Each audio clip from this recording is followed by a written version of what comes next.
Hey, how's everybody doing? This is the Lineup Logic live stream. We're here and we're going to talk about the NFL Week 4 slate. I got me, take no days off. You might know me as Jeremy in the Slack chat. I'm here with my man Joe Berg. Joe, how you doing how's today? it going? I'm good. How are you doing? I'm good. How you feeling about Week 4? Better than week 3. Yeah.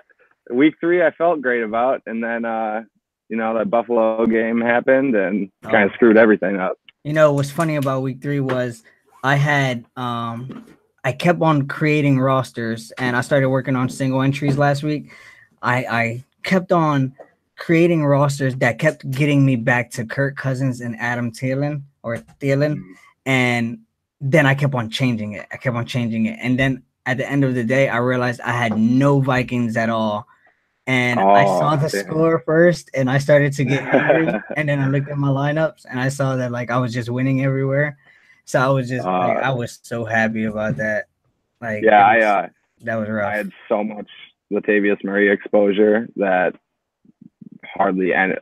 Some of my cash lines hit, even though I had Latavius Murray, but none of my GPPs hit because I just threw them in everywhere. I'm like, screw ownership percentages because this guy's gonna have a great game. And then Buffalo came out and did very unlike Buffalo things and kind of screwed me over, but screwed everybody over, so that's okay. Yep, I had we talked about it last week on the live stream how we should fade Latavius Murray on DK, and that's what I did. So my DK ended up hitting everywhere.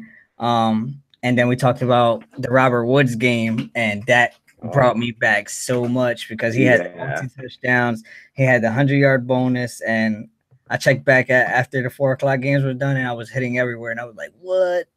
Let's go. I was hyped.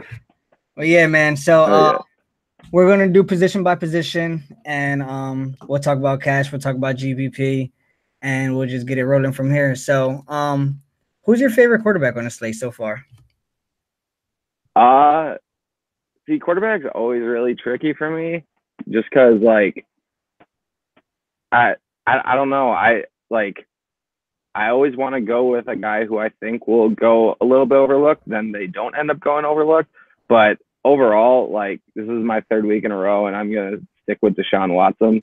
I think he's good for both formats. I think this game's gonna go over. It's in the dome.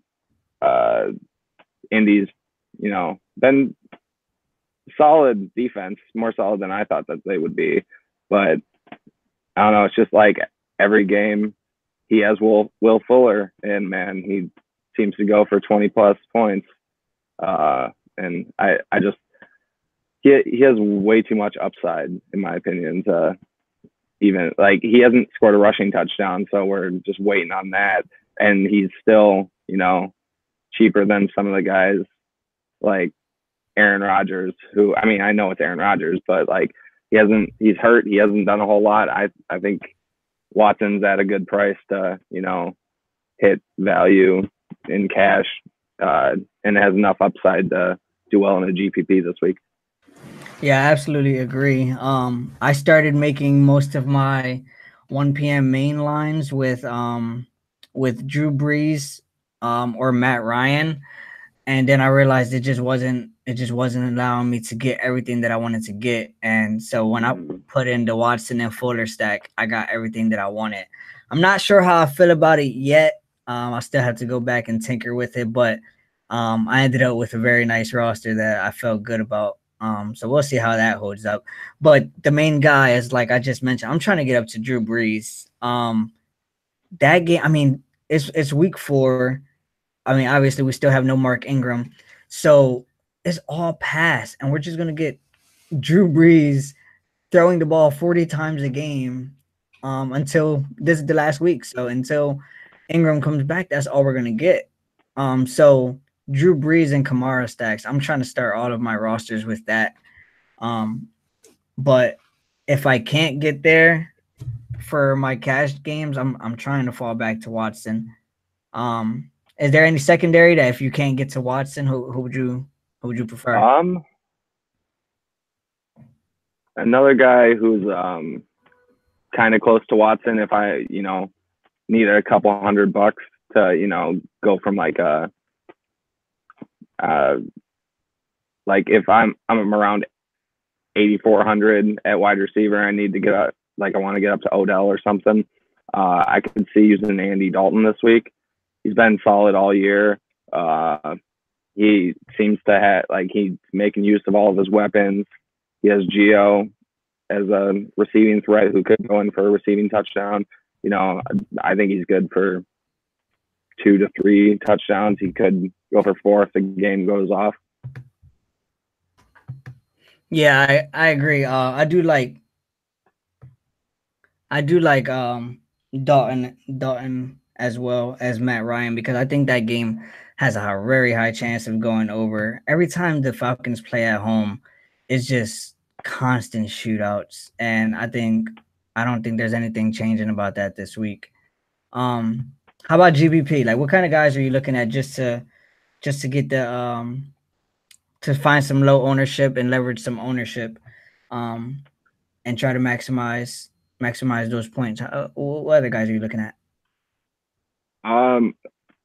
Well, one of the guys I was looking at was Ryan Tannehill. I wouldn't even stack him up. I just throw him in there naked. I don't know who he's going to pass to, but he's going to pass to someone. He has Danny Amendola, who's going for that revenge narrative. Devontae Parker, is tight. Kenny Stills, Albert Wilson. All these guys. His tight end AJ Derby, who wasn't really a receiving tight end, went down last week. He hasn't practiced all week, so I think Mike Gesicki might play, and he's a receiving tight end. Should be playing from behind in New England. And I actually looked it up earlier in the week, and where is it?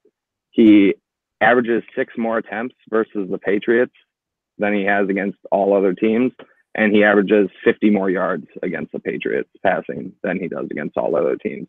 I mean, it doesn't seem like a whole lot, but when those 6 attempts could be for those 50 yards, it could be a big play. 50 yards, that's 2 points. He's only 6,800, I think, on FanDuel this week. So he's a really cheap play. If you want to, pump in some Kamara, if you want to try to get up to Mike Thomas and Kamara, like you could just throw him in, not have to worry about, pairing him with any receivers, because you don't necessarily know who's going to go off, and, free up some cap space, and you could have a 25-point week, and plus he has rushing upside. Yeah, I got you on that. Remember in 2016, him and Devontae Parker had a really, really tight connection. So I kind of like that. It's funny because one of my favorite defenses right now is actually Miami, because they're so cheap and they allow you to fit everything. So I kind of like that. But the only thing that I would say about that is that since Ryan Tannehill has historically played against the Patriots and they usually take beatings, I think that's what is forcing those higher attempts and higher yards. I think that's a lot of playing catch up. I actually think that the Dolphins have a high chance of winning this game, and I think that they'll be playing with the lead. The only way I see Patriots actually coming out and dominating this game is if Josh Gordon comes and he just plays as a mega decoy, and Gronk just has one of those 10 catches, 2 touchdowns, and 180-yard games. I think that's their only shot. Gronk's actually probably my favorite GPP tight end play this week. Yeah, because everybody's going to be paying down. Yeah, exactly.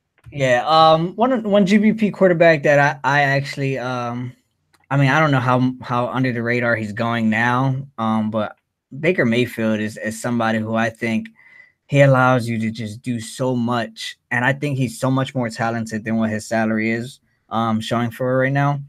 I think that he allows you to get so much. That Landry connection is a good stack. Mayfield and Landry. Oakland, they just can't stop the pass much. It's free yards with them. And I think Mayfield has the arm strength, he has the accuracy, and I think he can have a 280-yard and 2 touchdown game, and at his price 5,300 on DK, I think that's a very solid GPP where you can fit a Michael Thomas and Kamara on the same Mm-hmm. lineup. So I do Yeah. like that a lot. Um, all right, let's move on to running back. There's no secret here. The top running back on the slate is Alvin Kamara. There's no way to get around it to me. Every single roster I build is going to start with Alvin Kamara. He just he's involved with every single thing that the Saints do on offense. And on top of that, everybody said at the beginning of the season that Alvin Kamara is no way he can keep up this efficiency. And we're 3 weeks in and he's getting like 16 to 18 touches a game, and he's still the highest scoring running back and highest scoring fantasy player in the NFL, basically. Like the dude is just amazing. He's just amazing. So I don't Yeah, I don't know what other way around it. The Giants are just not that good at pass catching running backs, and they're just not good at stopping the pass in general. So I see no way around it. Alvin Kamara, with all the value that's on this week's slate, Alvin Kamara is 100% on all of my lineups. Yeah. Any well, like who outside of Kamara, who's your top running back? I really like Zeke this week. The Lions have allowed 450 yards rushing in 3 games, and like it's just ridiculous how much they're getting destroyed by the position. I know like a little bit of that is like the 4 10-yard runs or 15-yard runs that they allowed James White at the end of last week's game, but like the next highest team for rushing yards, like the Lions have allowed 450 rushing yards, and the Cardinals have allowed 370. But the Lions have allowed that in 23 less attempts. They're just getting utterly decimated by running backs, and the Cowboys have nothing else. They can't throw the ball. Dak. It's not Dak's fault. He just doesn't have any, good weapons to throw to. So the Lions have been great against the pass too, but like I just don't see him going out there and not getting 100+ yards and a touchdown. I just that doesn't seem in the realm of possibilities unless the Lions shut out the Cowboys, because I think if anybody's going to score, it's going to be Zeke. Yeah, I agree with that. Zeke, the thing about this entire Cowboys offense is that, as you mentioned, they're so bad at passing that Zeke is going to see a lot of 8-man boxes. And I mean, yeah, he has the talent to overcome that, but for his salary, I'd probably trade somewhere else. But for a GPP guy, I definitely take his upside, because people don't realize that in bad matchups, star players, they lose their floor goes down, but their ceiling goes nowhere. So Zeke, even in a bad matchup, he can still crush it. And this is a good matchup, but it can quickly become a bad one if they're not if the ball pass game is not working at all. All the Lions got to do is stack the box, and it's not going to be much going for Zeke in that case. But I agree. I can definitely see 100-yard and 2 touchdown game coming out of him in this game. Yeah, I mean, but for Dak, cash games, oh sorry, go ahead. I was gonna say Dak is throwing to guys who's been on practice squads for most of their career. I mean, even the other thing is like Zeke has always been heavily involved in the pass game, and this year not so much. He's still getting the targets, but it's a lot of bad, desperate throws and things of that nature. So it's not like the designed play calls for him. It's just like check downs when everything goes bad. But that's it. I mean, he still has the talent, and this is one of those bet on talent cases for me. But go ahead, continue what you were saying. Yeah, but like he's like the high price guy I feel safe with. But like for cash games, if I'm gonna be playing Kamara, I'll probably be playing him with a lot of Gio Bernard. I mean, he's gonna be super chalk, but 6,400 against Atlanta, who just lost they're like two main linebackers and starting like safety. I just like they couldn't stop anybody last week. They couldn't stop anybody the week before. It's just like, it's a lock and load for cash games. Absolutely. There's no way around that for me. That's how I'm starting all of my cash games.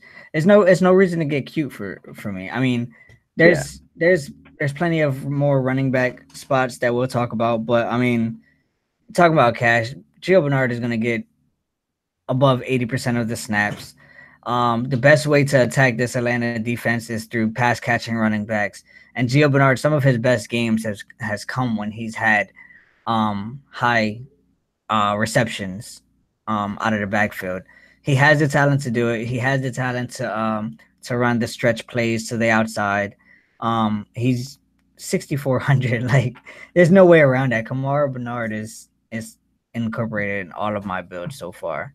But yeah, so outside of those two guys, a GPP guy that I was really high on in the beginning of the week, and I actually tweeted out earlier in the week when I first looked at the slate. I think it was like Monday morning.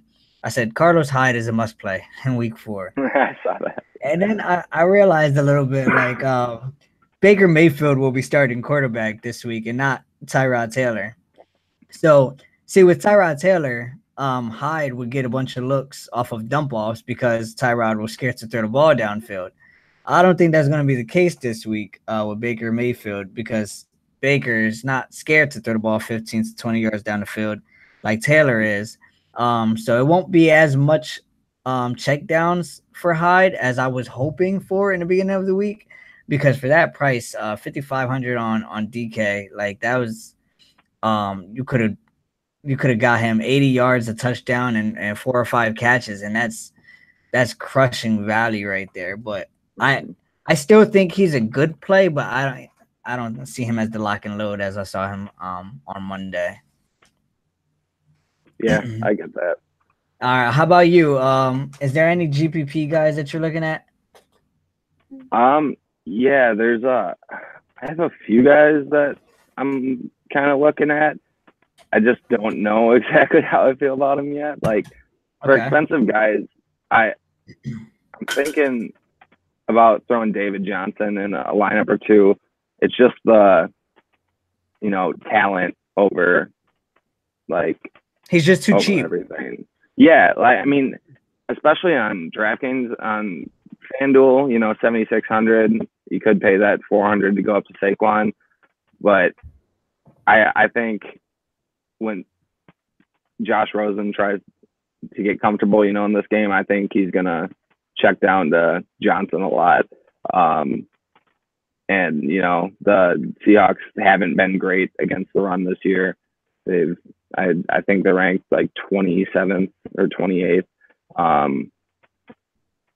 It's a different offense, and so this doesn't really mean much. But in his last game against the Seahawks, he ran for 3 touchdowns on like 23 carries. That's completely different now since he doesn't have Carson Palmer. But I just think that Josh Rosen is going to use him more as a safety net. And I can't remember the offensive coordinator's name, but I think he's going to, have to use Johnson a little more. He's been getting a lot of hate for, some of his calls, like taking Johnson out on that play for missing a blitz last week. Like you need to use your best player. It's in the realm of possibility for him to get 20 plus carries and 10 plus targets. And at 7,600, that's like Christian McCaffrey, like target volume. And it's just I think it's impossible for him to continue going this whole season without going off a game. And he's playing against Washington, the Rams, and the Bears. Like those are 3 very good defenses, or at least the Redskins is probably the easiest. But Seattle's not a pushover, but they're pretty bad against the run. And this is his best chance this year to do anything. And I think people forget that he has scored 2 touchdowns. So Yeah, I think with David Johnson, one thing that I realized in DFS, and this can be complete coincidence, but every time a good player, like he his salary would drop so much, like most times the whole DFS community is just like, this guy is way too cheap. We're all just gonna play him, and he'll end up like 60% owned, and then I'll fade, and then like the dude would just go off after having like a stretch of like 2 or 3 bad weeks, and that's in any sport. Like I'll miss out on a 2.4K Yankee outfielder, and he'll just hit 3 home runs or something. And the same thing in basketball. And I think that can be the case here. Only difference is that no one's talking about David Johnson, and I believe on DK he's like 6.6K. yeah, And he's cheap. yeah, and you would think, I mean, the offensive coordinator has had 4 weeks to watch film on how they've used him in 2016. So, like, at some point, he's going to start designing plays and lining David Johnson up in the slot so that he can actually get some play calls for him. And I agree, having Josh Rosen over Sammy Sleeves, I think that's a much better upgrade of a quarterback, even for the rookie. Yes, I agree that David Johnson is just way too cheap, especially on DK. I can see the case on FanDuel where you just want to stick to the 2 running backs and Kamara and Bernard. But on DK, I can absolutely see 6.6K David Johnson come out for 100-yard running game and a 50-yard receiving game and 2 touchdowns. And then everybody would just be sitting here like, why didn't I think of David Johnson for 6.6K? And just like, you should have watched the lineup logic stream. And do you have any cheap guys that you like for GPPs this week? For cheap, I really don't like running back a lot this week. I mean, mostly every single week that I play DFS, I try to incorporate the flex as my third running back. But there's so many cheap wide receivers that I love this week that I think I'm going to go with 4 wide receivers. The only other running back that I'm even considering playing, like on it, like if I'm making my single entries team, is Melvin Gordon. And the only reason why I'm not as heavy on him is because his price just keeps going up. And I love him for his receptions. I really love, especially in PPR, I really love all of the receptions that he can get. And I fully expect for the Chargers to come out and dominate this game. And yes, he'll get the carries to help drain the clock. The problem is that he's just not that efficient of a runner. I like playing him when I know that they're going to be playing in a shootout potential game. And I think that with his game log, everybody will be chasing that. I'm not saying he's going to be popular, but I think he'll carry more ownership than I would like. Me knowing that he's a little bit overpriced and the spot just isn't as good. If Jimmy G was still here, I can see this game potentially being a shootout, and I would be a little bit higher on him, but I'm not putting my money on this game going over. Yeah. Yeah, so I'm not really on him that much. In that same game, I kind of in the beginning of the week, I was thinking Austin Eckler maybe a little bit, just because I think it might get out of hand early and he might get a few extra touches because of it. And he's been, crazy efficient with, his receptions and with the little rushes he's gotten.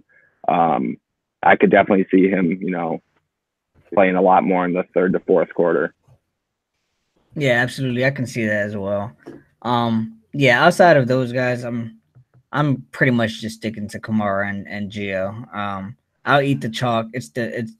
And football is different from other sports because sometimes the chalk is just the right play. And sometimes you try to get cute and you try to fade it in cash and single entries, and then you're just kicking yourself and pissed off of why didn't you just eat the chalk and then go different. All you got to do is go different in one other spot and you'll have a unique lineup.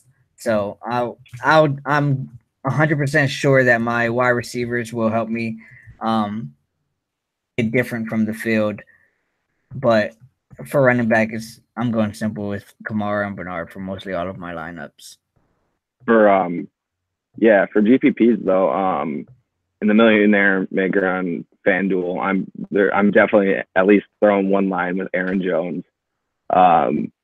He's only 5,500, and yesterday Aaron Rodgers was talking to the media, and he was like, "We need to use this guy more. Like he's way too good for us not to use him more. We need to give him the ball more."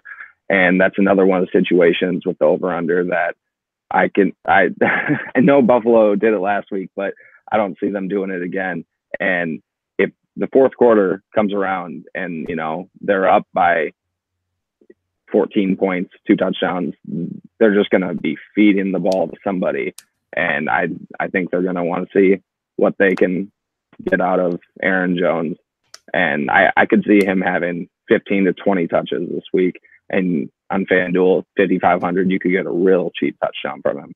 Yeah, and that's interesting because I didn't even think about that. I didn't hear about that Aaron Rodgers thing. So that's really interesting because we all know that Aaron Jones is the best actual runner in that Packers backfield. So I definitely see that happening, and I do agree. I do think that Green Bay is definitely going to walk away with this win pretty easily, but then again, this is the NFL, and who knows what the hell is going to happen, especially after last week. Yeah, all right. So let's move on to wide receiver.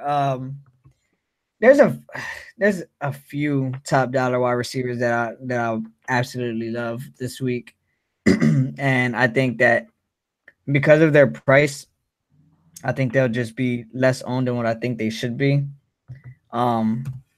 And I'm talking about Michael Thomas and Odell Beckham.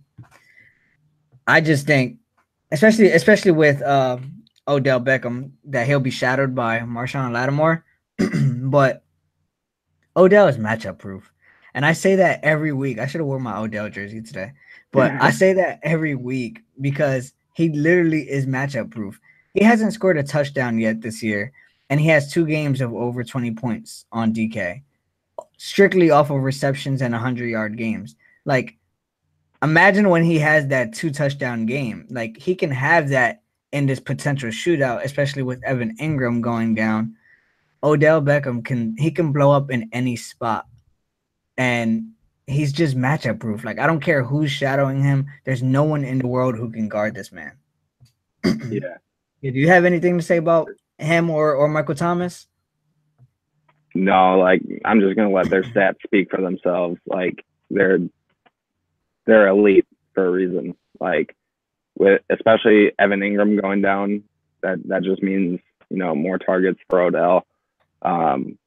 I even think he could potentially outscore Michael Thomas this week. I think the game's gonna be more in the Saints' favor, and they won't need to throw as much. That hasn't been the case in most of the Saints games, so they've needed to air it out more.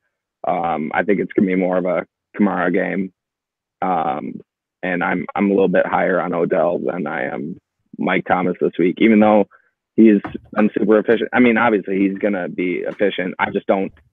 I think the upside of Odell in the floor is the upside is higher, and the floor is about the same this week. Yeah, I definitely hear that. The thing that I love about both of those guys, and I haven't tried it yet, but I would love to get a lineup with Kamara, Thomas, and Beckham in it. The best that I can do so far is Kamara, Thomas, and Shepard. But if I can get a lineup with those 3 guys, I would definitely take it because I don't care if the Saints go up by 30. They're still gonna have to throw the ball because they don't want to hand the ball off to somebody, and they don't tolerate the fumbles. And Gillisley fumbled his first game and then just sat down for the rest of the game. And I just don't think that they're gonna be handing the ball off much. They don't want to give Kamara 14 to 15 carries a game. That's why he's always around 8 to 12 per game. They would just much rather get the ball to him in space off of short throws and designed flats and wheel routes and stuff like that. So Michael Thomas to me is always in play as long as Drew Brees is dropping back to throw the ball because he's always either the first or second option on damn near every single play. So Michael Thomas and Odell Beckham, like if I can't get one, I'm getting the other. If I can get up to Thomas, I'll take Thomas. But those two guys are my top two cash game wide receivers. How about you? Who which cash game wide receivers are you looking at? Yeah, I like both those guys too. Jarvis Landry's another guy who I'm really high on this week. Um, you know, he he looked great out there with Baker. Um, he has over 14 targets twice this year. I I don't know. I don't think he scored a touchdown. Has he? No, he hasn't scored a touchdown. Um, he 7,000 on FanDuel is just way too crazy for him. Like it's ridiculous how like cheap that is for a guy with that many targets. Like he Yeah, ranks sixth in targets, and he's only 7,000. Like he has more targets than Keenan Allen. He's just way too cheap, way too high upside, way too good a matchup not to play this week. He's like a Gio Bernard to me with less risk. yeah, I think he's top five in targets this season so far. And the thing I love about the Landry call is that Oakland is really good at taking away the outside receivers, and we're gonna see a lot of people shift to Callaway this week because he's minimum priced on FanDuel. But that's exactly where Oakland is good at taking away, and they love to allow the short passes, which is exactly where Landry makes his bread and butter at. He loves the 10-yard and 9-yard catches. So I can definitely see another 14 to 15 target game for him, especially in this setting, especially if this game becomes a back and forth affair. So I definitely love that call.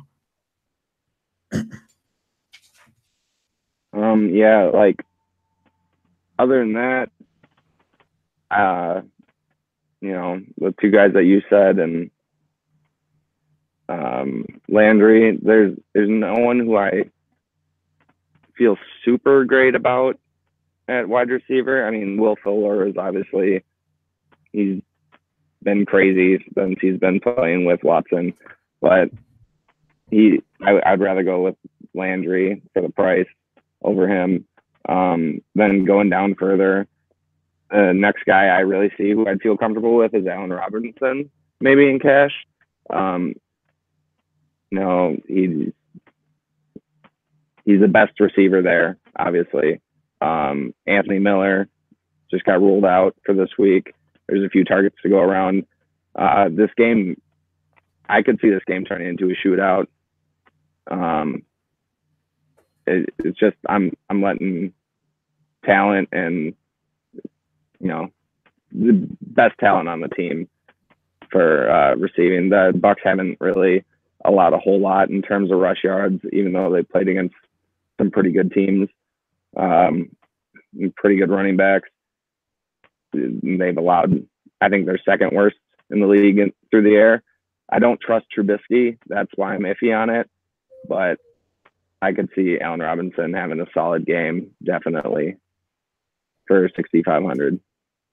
Yeah, someone's gonna have to stop me from playing Will Fuller every single time he plays because I can't every time Watson is on the slate, I always gravitate towards making a Watson and Fuller stack, and I can't stop myself. I'm gonna do it again this week, and I don't care who says anything, but I'm gonna play them until Watson stops throwing touchdowns to Will Fuller. And until that day comes, I will know that it's not a fluke, or that it is a fluke, and that he can't continue scoring touchdowns every single game.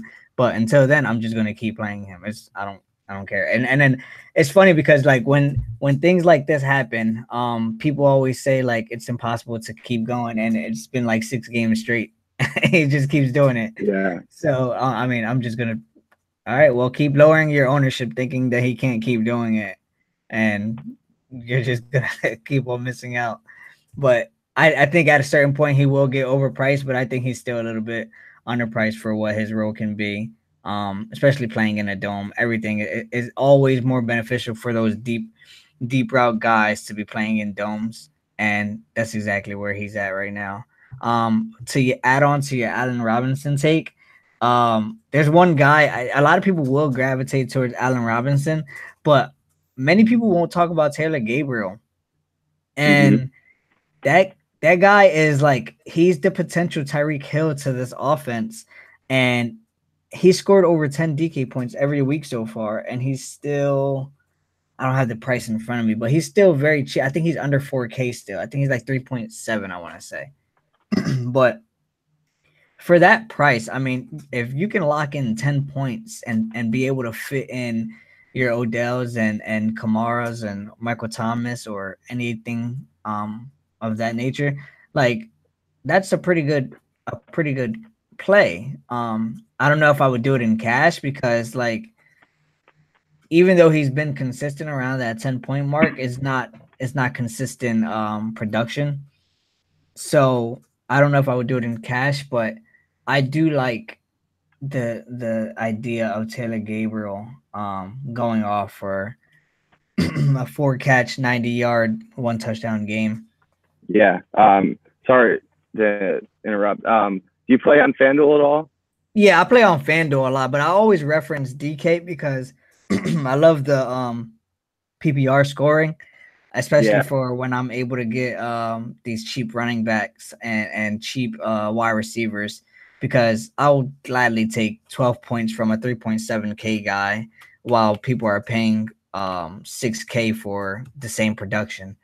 Yeah. And I like to do a lot of stars and scrubs, so I'll often reference DK a lot. But I play most of my action on FanDuel though. Because I was just I was listening to you. I was trying to make a lineup with Kamara, Thomas, Michael Thomas, and Odell, and I came up with a little GPP lineup that I want to throw at you. Yeah, stars and scrubs. Kind of. It actually sounds pretty solid now that I see it here. Okay. Baker Mayfield at QB, Alvin Kamara, Gio Bernard, Michael Thomas, Odell Beckham, Taylor Gabriel, David Njoku, Calvin Ridley, and the Browns defense. Nice. Yeah, I think that does have potential, especially with the Baker Mayfield and Njoku stack right there. I like the chemistry that they have. I think everybody will be on Landry, which I would agree with. I just didn't have the money to make it happen. And maybe if I found a little bit cheaper tight end like Tyler Eifert, but yeah. What's Gabriel on FanDuel? I didn't check. 5,000. 5K, okay, that's not bad. Yeah, it's only 500 away from. I would still prefer that on DK, because he's a lot cheaper there. But 5K is still not bad though. I got Geronimo Allison at 5K last week, and he gave me 16 points and helped me cash. So like, there's still merit in playing guys around that 5K range, especially when guys get bumped up to like 6K, like Ridley, after one good week. So I'm so upset that last week I wrote my article to like some guys to play at wide receiver were Geronimo Allison and Calvin Ridley, and I didn't play both of them in the same lineup. Wow. I was like, yeah, I was kicking myself, but happens. Hopefully somebody played Calvin Ridley. So three wide receivers who I love for GPPs, especially in the PPR format, but mainly for upside. I'll just run through them. Ted Ginn, Sterling Shepard, and Mike Williams. I'll tell you why. Ted Ginn is a deep field threat. I mean, I love him mostly at the Superdome, but as long as he's playing against the Giants, who were pretty good at keeping the ball underneath, but I believe, because I say weird because I'm a Giants fan, by the way. But yeah, so the Giants, I believe we have the third highest ADOT, which is average depth of target. So teams are attacking us deep. We know Drew Brees can throw the ball deep. When he throws the ball deep, he's not throwing it to Michael Thomas because his ADOT is around 7 yards. He's throwing the ball to Ted Ginn, right? Mm-hmm. So as long as this game is what I think it will be, which is a shootout. And as long as they're taking downfield shots, I can see Ted Ginn getting 6 to 8 targets and walking away with a four catch, 75-yard and a touchdown line, and that'll do its job in GPPs. And if the game goes really crazy, he has potential to have that six catch 120 and 2 touchdown game as well. So that's why I like Ted Ginn. Have you done any digging of Sterling Shepard or Mike Williams? Sterling Shepard, yeah, that was a guy I forgot to mention for cash. I think without Evan Ingram, he's a solid play all around the board. I've heard a lot of people talk about him this week, so I think he's going to be decently owned in a game that could be a shootout. But I just think he's solid. Like I think you know what to expect from him this week, and plus he has that touchdown upside too. Mike Williams, I know he's gone off for touchdowns. I think he went for 2 last week, didn't he? Mike Williams, I believe if he didn't get 2, I know for sure he got 1. Yeah, he got 2 last week and 1 the week before. Yeah.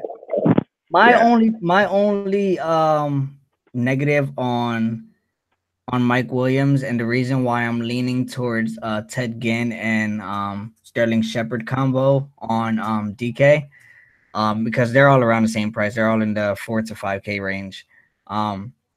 But the reason why I'm a little bit iffy on Mike Williams is not the talent, is that Travis Benjamin is expected back this week, and Mike Williams took a ton of his snaps before. So if he comes back and he loses snaps, it'll probably end up being Tyrell Williams who loses the snaps rather than Mike Williams. But I just don't want to have any risk in cash games where I'm expecting my guy to lose snaps. So if there's any question like that, I'll just move on to my next favorite option, which would be Sterling Shepard or Ted Ginn. Yeah, I definitely agree with that. I'm just worried about how much like Mike Williams can keep up this efficiency, because he's only gotten 15 targets and he has 3 touchdowns on those 15. He's a crazy talent, and I think he could end up with 10 to 12 touchdowns this year. Keenan Allen's target share has gone way down the last couple of weeks because he's been in some not greatest matchups, but yeah, I could see Mike Williams going up. I like Keenan Allen for GPPs this week because that questionable tag. I don't think anybody's going to be on him. And people don't like picking receivers in a shootout, but somebody's going to score in order to make it, a blowout or whatever. And I think his target share is going to get back to normal. The cornerback guarding him, Witherspoon or whatever in the slot, has not performed well this season. Like, he allowed Thielen to get, I think, 12 catches. He's just been allowing a lot. And once Keenan Allen's target share goes back up, he'll start producing fantasy again. And I'd like to grab him in a week that people don't necessarily own him too much. Yeah, I have Kawan Williams as the guy guarding. Yeah. I'll screen share it so that you guys can all see it. Yeah, so this is the lineup logic tools. And this is the wide receiver cornerback chart. The grades come from Pro Football Focus, and then I do some math magic and I get a matchup rating. So where was Keenan Allen? I just had him. Where'd he go? Oh, here he goes. Keenan Allen. Yeah, so he's going against Kawan Williams. It's not as great of a individual matchup as you see. It's a little bit under 1, which is 1 will be average. So it's not as great of a matchup, but it's still a top 12 on the slate. So I can see the merit in that. And there goes your boy all the way at the top, Jarvis Landry, with the number one Yep. matchup for today. So yeah, and I just looked at the chat as well, and Isaiah McQueen asked if we have any interest in Saquon Barkley. So I'm gonna backtrack a little bit. I do have interest in Saquon. My thing is, even though I'm a Giants fan, I just don't. We've never featured a running back, and we've also haven't had a great running back with this much talent in a very long time. So I'm just so iffy about it because I'm so used to seeing Eli Manning just throw to slot positions all day, every day. So for me, it's just hard watching and just believing that he's going to be dumping off to Saquon a lot. But we know that the workload is there. He's going to get his 15 to 18 carries. He's going to get his 4 to 7 targets. I do think that it's definitely worth a play, especially if you think that this game does shoot out, which I think it does. So if I'm game stacking it, I have no problem with throwing Barkley in that. But off as an individual, I don't like it as much as the Kamara and Bernard point per dollar value. Yeah, and personally, I'd like to pay the extra 200 to go up to Zeke. As you said earlier, the Saints have been better against the running back than they have against the pass. I think it's going to be more of a game through the air, and I'm just going with matchup. I think Zeke has a much better matchup, regardless if his offense isn't as efficient in total. I think he's second in targets on the team. He's just going to get more volume than I see Saquon getting in that game. And I'm going, yeah, I see equal talent. I'm just going by volume when it comes to those two. Gotcha. Yeah, you always want to go for the touches as the tiebreaker. All right, let's move on to tight end. Tight end is always weird for me because I hate paying up. It's such a volatile position that I just like to go as cheap as possible and then lock in those for sure points elsewhere in my lineup. You talked about how Gronk could be your favorite GPP play. Do you want to talk more about that? I'm just going by, I don't know if you heard about his brother coming out in the media saying that Gronk was pissed that he wasn't, that everybody was double teaming him and he wasn't getting targets. Like, I'm just going with pissed Gronk and pissed Brady. And in 11 matchups against the Dolphins, I think he has 9 touchdowns. It's just, one of those matchups where it's a must win. And in a must win, when Gordon's going to be playing, you're going to go to your most talented player. And on offense, that's Gronk. And I don't know how comfortable they'll be with, handing the ball to Sony Michel with Rex Burkhead out. I mean, I like Sony Michel this week, but I think Gronk is good for at least 1 touchdown. I could see him having one of those 120-yard 2-touchdown games for sure. And I think Brady at home after a loss is bad news for the Dolphins. I think they're going to be up this game. I've heard people say, yeah, but they lost the week before. But that was to a team that they expected that they could lose to. They didn't think that they were going to lose to the Lions. And they want to prove to people, Belichick wants to prove to people that they're still at the top. And I think that's going to be funneled through Gronk. Yeah, absolutely. And I still have the DVP numbers up from last year because I like to use the first 4 weeks previous years in order to do that because this sample size is just too small. So last year, the Dolphins were the absolute worst team in the league against the tight end, and Gronk is the absolute best tight end in the league. So you put those two things together, and you end up with a very good, very good matchup.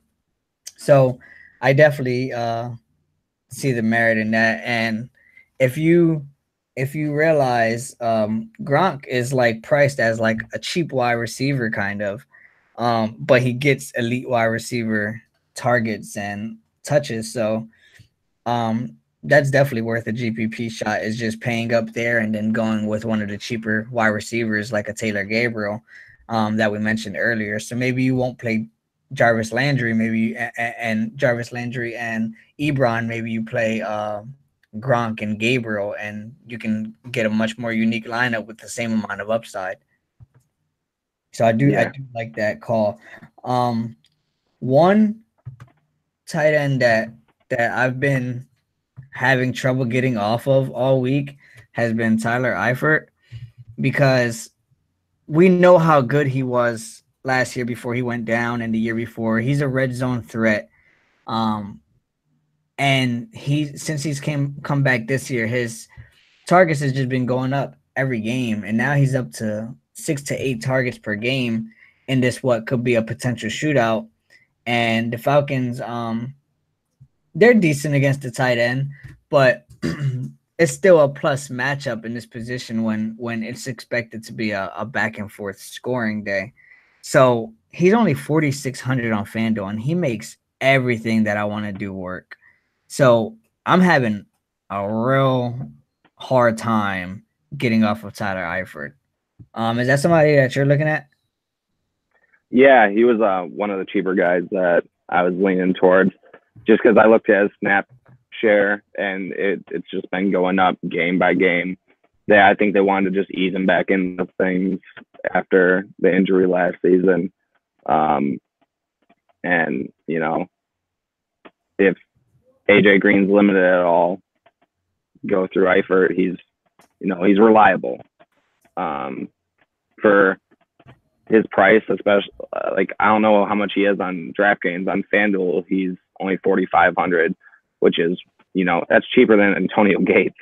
Like, you can't get a whole lot cheaper without going to, one of those secondary tight ends, like Dallas Goedert. And, his targets are, like you said, they're just rising. He's efficient with all of his targets. In this game, could be a shootout, and Atlanta's really, really weak at defense, especially after their safety got hurt last week. So, yeah, I think he's really solid, allows you to play all the other guys that you want to get in there. And if you need some cap space, definitely don't worry about dropping down to him. Yeah, on DK he's 3,800. So Oh shit. yeah, like he makes everything work, and it's even more valuable there for PPR, because if he's going to be getting 8 targets and he walks away with 4 catches and 60 yards, that's 10 points right there, and that's value. Mm-hmm. Yeah, I don't like to spend too much time on tight end, because it's just you either play the studs that we all know is good, the Zach Ertz, the Gronks, the Jimmy Grahams, or you just play the punt plays like Ebron and Eifert and just move on. Don't spend too much time on such a volatile position. Yeah, on DK, Ebron is 3,600. So if I don't got the 200 to get up to Eifert, I 100% do not mind playing Ebron at 3,600. But on FanDuel, he's a little bit more expensive than Eifert, so I always just go with the cheaper value, and that's Eifert on FanDuel, and on DK it's Ebron. Um, so let's talk defenses. This is something we didn't have time to get to last week, but I want to talk defenses, because a lot of people think that it's just BS and it's just like luck and stuff like that. But I think it's you can actually predict some pretty solid defensive games. Who's your top defense so far? I like the Bears a lot, but I heard a stat that they're like in QB rushes or pressures. They have like 26 on the season, which is, I think, top 3. But 20 of those came from Khalil Mack, and OJ Howard is really good at blocking. You know, for pass protection, and I think a lot of people are, not a lot, but like I think he'll be owned at like 8 or 10% this week, and I think the Bucks coaching staff this year is a lot better than it has been in the past. And I think they're going to realize that, all they have to do is shut down Khalil Mack to not have as many pressures on Fitzpatrick. And so I'm actually considering, I have to throw them in at least one lineup, but I'm considering mostly fading them because they're going to be, them along with the Chargers are going to be one of the highest owned. And I always like paying down at defense, and I like Cleveland and stuff. But if I can find some money, I'm going to be paying up to Jacksonville because I don't think anybody's going to have them this week. I think everybody's going to be focused on those two that I mentioned before, the Chargers and Bears, and they can come away with 2 touchdowns, and they could straight up win you a GPP being owned at 5%. They're by far the most talented defense.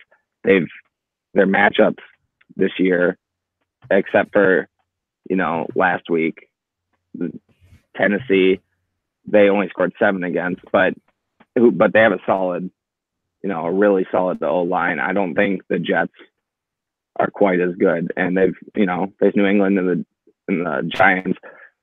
I'm just going by they haven't faced a team that hardly has any weapons on offense, and the Jets hardly have any weapons on offense. And I think this could be a Jacksonville game. They're at home.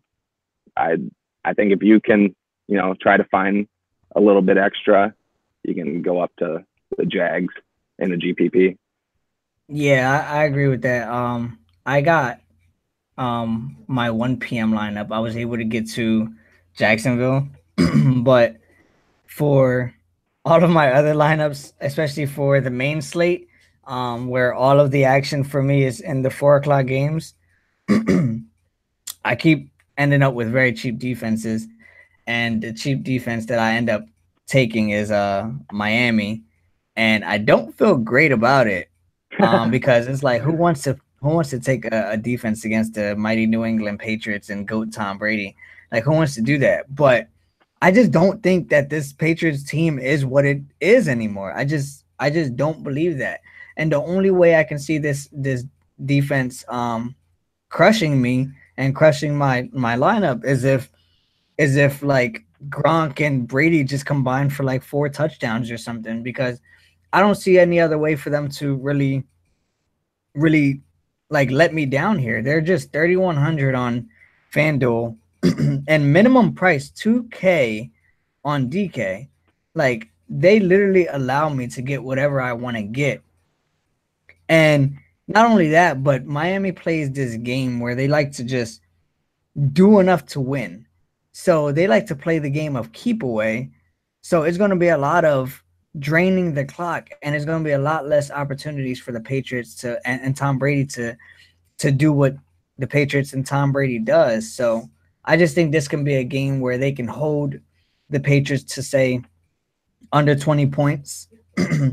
They can hold them to under 20 points. They can get 2 to 3 sacks and an interception. And if they finish the slate with 8 points on defense at that price, I think that it'll do the job that I need it to do. Yeah. But yeah, that's actually who I started the weekend with is the Dolphins when I was building my lineups. Yeah, I keep landing on them because they just make so much work. And the difference between allowing say, where do they start giving negative points at? Like 35 points or something like that on something like that, yeah. Yeah, so I mean the difference between allowing 35 points and allowing 7 points is like 6 FanDuel points or something, because you'll get the 10, you'll get the 0, or you'll get the 6. And if you allow 7, actually no, if you allow 7 points, you end up with 4. So the difference between allowing 35 points and 7 points is 4 FanDuel points. And I just don't think that's worth rosters. So if I can bank on 2 sacks and at least 1 interception or a fumble recovery, then I'll take my floor up to about 8 points. And I just think that that's enough to do what I need to. And especially if they're holding New England from scoring a lot and playing keep away with the football. I just think that it'll get what I need from it. All right. Yeah. That pretty much wraps up all of the positions. I want to do this though. Let's talk about two players. We're gonna do two different calls, right? We're gonna do a multi-touchdown call, and we're gonna do a cheap value touchdown. All right. So I'll do it. I'll do mine first, I guess. I'll do um a multi-touchdown call, and I'm gonna be boring, and I'm gonna say Alvin Kamara scores 2 touchdowns because I just don't see any way around it. Like I believe in this so much that like I'm going 100% Kamara everywhere. But I see him scoring at least 2 touchdowns, and we know he has upside for 3 or 4. So that's what I'm rolling with. He's scoring 2 touchdowns this weekend. I'm banking it. That's what I'm going with. Who you got for 2 touchdowns or more? Uh, I've said it a couple of times. I think I'm going with Gronk. Um, he's like I said before, he's their best weapon.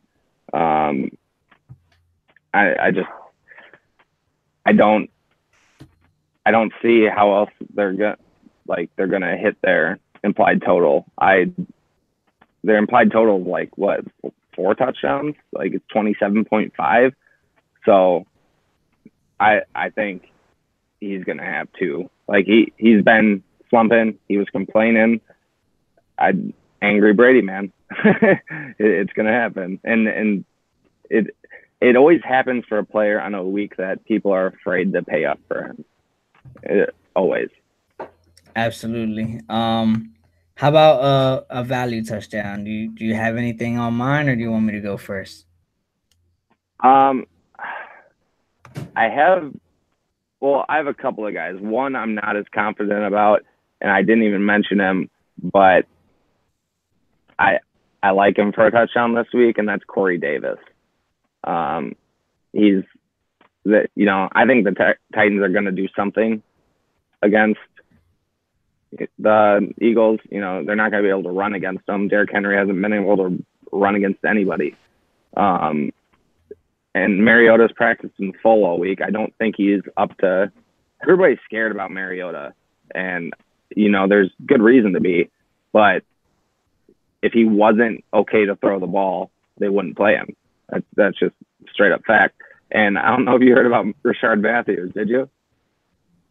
Oh yeah. I was gonna mention that after you, but go ahead. You're Yeah, good. he like went home indefinitely or something like that. No, well, And what he did was he basically quit the team because he was only getting 50% snaps, and he thought it wasn't enough. So he literally quit the team, like he quit an NFL team, and so they yeah, released no, him. the FanDuel thing I read though was hilarious. It was let's see if I can find it. What does it say?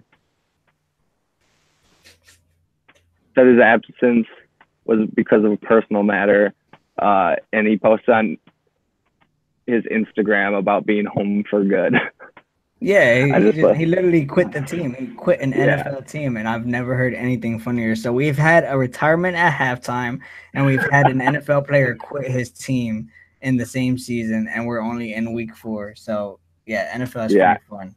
I know he didn't get very many targets, but whatever targets he did get are gonna have to go to somebody. Corey Davis's targets have been, kind of down the last couple of weeks, but he's the most talented guy in their receiving core. They're gonna find a way to get him the ball if they want to continue to win. They're gonna have to score against the Eagles if they want to win. Yeah, and as you can't run on the Eagles. The only means of moving the ball is by passing. I don't care who you have at running back. You can't move that line. They have the best line in the NFL. You can't move it. You can't run against it. So they're just going to be throwing the ball, and there's going to be plenty of opportunity for with so many pass attempts. There's going to be plenty of opportunity. So I actually was going to say Taywan Taylor because he's the one who's going to be stepping into Rashard Matthews snaps. Those little 50% that Rashard Matthews was so upset about is now most likely just going to go all to Taywan Taylor. So he'll probably be playing around 75 to 80% snaps now. And we know, I mean, if you played in the preseason, Taywan Taylor, he's got some natural talent. So Mhm. I like him for if he's not scoring a touchdown, I think he can have a good DFS day. But I like that outside call. of him, another guy who I forgot to mention outside of Tyler Boyd, so we didn't mention Tyler Boyd, but another guy who I forgot to mention was Christian Kirk from the Cardinals. Um, he's like mastered the slot position, and of course they can't play him much because they have the goat Larry Fitzgerald in the slot position.